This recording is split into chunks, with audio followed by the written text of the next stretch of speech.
Raja Pedang, Jilid 12 Episode 3. Karya Asmaraman S. Ho Ping Ho. Kaulah setan pemakan bangkai. Seorang di antara mereka memberanikan diri memaki. Aku tak pernah makah bangkai, jawab Tan Hok. Orang-orang itu memandang penuh perhatian, ragu-ragu. Abis kau apakan mayat-mayat tadi? Aku kubur mereka. Kalian lihat, yang ini terakhir, lah menuding ke arah lubang yang dia gali di mana mayat terakhir telah dia masukkan. Orang-orang itu melongo ke dalam lubang. Apa tubuhnya masih utuh? Apa tidak ada bagian yang dimakannya? Demikianlah mereka bertanya-tanya. Ketika melihat bahwa mayat itu memang masih utuh badannya, mereka lalu menjatuhkan diri berlutut, ada yang menangis ada yang minta ampun. Seorang kakek yang mengepalai mereka berkata, "Orang muda yang gagah, harap ampunkan kami sekalian. Kami telah salah sangka, kasihan kami orang-orang kelaparan," kata orang kedua. Tan Hok menggeleng-geleng kepalanya, lalu mengomel, "Kalian orang-orang gendeng, mengganggu saja." Lalu lanjutkan pekerjaannya, menguruk lubang dengan tanah galian. Orang-orang itu tanpa diperintah membantu. Akan tetapi tubuh mereka yang lemah itu memang tidak kuat untuk dipakai bekerja berat. Kakek yang memimpin rombongan ini berkata, "Sudah banyak teman kami mati kelaparan dan sepekan yang lalu ada orang kelaparan gila yang suka makan bangkai saking tak kuat menahan laparnya. Kami kira kau itulah orangnya." Tergerak juga hati Tan Hok mendengar ini, biarpun dia tidak dapat mengerti mengapa orang-orang itu sampai kelaparan dan mengapa ada orang sampai makan bangkai orang dan bahkan tadi dia melihat sendiri ada orang makan tanah. "Kalau kalian kelaparan, kenapa tidak makan?" Orang-orang itu saling pandang, lalu mereka semua memandang kepada Tan Hok dengan heran. Melihat wajah Tan Hok membayangkan kebodohan, kakek tua itu menarik napas panjang dan berkata, "Orang muda, kau menyuruh kami makan, apakah yang dimakan? Musim kering terlalu hebat, tanah kering, tanaman habis. Yang mempunyai simpanan gandum hanyalah pembesar-pembesar dan orang-orang kaya. Orang-orang seperti kami ini mana ada simpanan. Semua orang terpaksa mengungsi ke selatan, hanya kami yang tidak punya apa-apa terpaksa tinggal di sini. Jadi ada pembesar dan orang kaya di sini. Pembesar sih tidak ada, orang-orang kaya juga tidak banyak. Yang paling kaya dan paling kikir adalah Kui Wangwei, hartawan Kui, tuan tanah terkaya di sini. Kenapa tidak minta makan padanya?" Minta makan. Orang muda, dia itu amat kikir, jangankan dimintai, dipinjami saja tidak mau memberi. Kami malah diusir dan dikeroyok oleh anjing-anjingnya, anjing kaki 4 dan kaki 2. Ada anjing kaki 2. Tan Hok benar-benar terheran. Kembali orang-orang itu saling pandang, agaknya makin jelas bagi mereka bahwa orang muda yang tinggi besar seperti raksasa ini kelebihan tenaga akan tetapi kekurangan otak. Orang muda, Kui Wangwei selain memelihara anjing-anjing kaki 4, juga dia dilindungi oleh tukang-tukang pukulnya, malah pembesar di kota-kota yang berdekatan semua melindunginya. Siapa berani terhadapnya?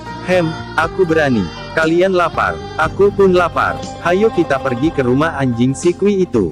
Aku akan paksa dia keluarkan makanan untuk kita. Bangkit semangat orang-orang itu. Mereka tahu bahwa pemuda raksasa ini adalah seorang yang kuat dan pandai ilmu silat, hanya sayang wataknya aneh dan agak bodoh. "Orang muda, penjagaan di rumah Kui Wangwei kuat sekali. Apa kau tidak takut?" Kakek itu masih mencoba untuk menakutinya. "Aku Tan Hok tak kenal takut."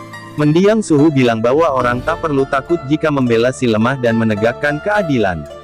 Orang si Kui itu gandumnya berlebihan, kalian sebaliknya kelaparan, ini tidak adil namanya.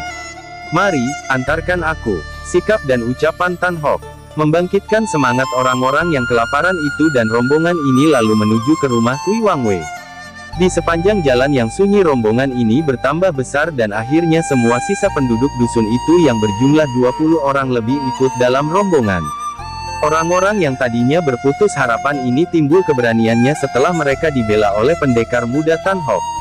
Betapapun juga, setelah mereka tiba di depan gedung besar milik Kui Wangwei, gedung dan pagar tembok tinggi tebal dan melihat 4 orang tukang pukul menjaga di depan pintu pagar tembok, keberanian mereka lenyap dan orang-orang ini bersembunyi di belakang Tan Hok. Melihat sikap pengecut ini, lenyap kesabaran Tan Hok. "Hayo kalian maju dan nyatakan kehendak hati kalian." "Takut apa?"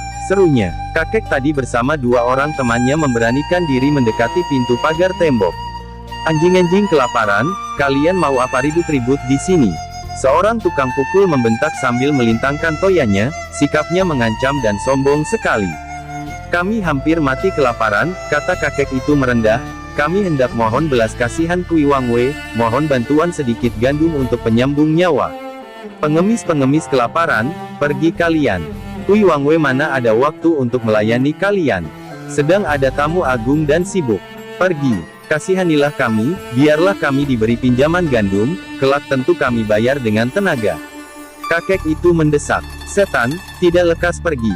4 orang tukang pukul itu menjadi marah sekali dan serentak mereka menggerakkan toya menerjang maju. Segera terdengar suara bak big buk disusul pekik kesakitan ketika para petani itu dipukul.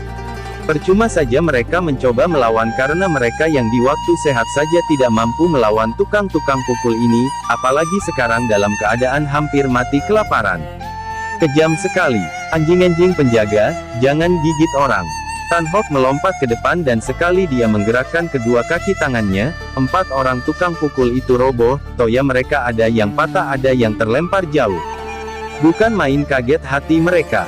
Apalagi ketika mereka melihat bahwa yang merobohkan mereka begitu mudahnya hanyalah seorang pemuda yang tubuhnya seperti raksasa. Tolong, ada pengacau. Mereka berteriak-teriak ke dalam sambil merayap bangun.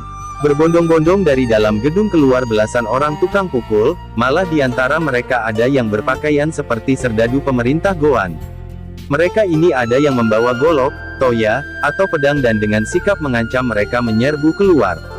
Para petani yang tadinya berbesar hati melihat betapa dengan mudah Tan Hok merobohkan 4 orang tukang pukul yang melabrak mereka tadi, sekarang berbalik menjadi ketakutan dan menjauhkan diri.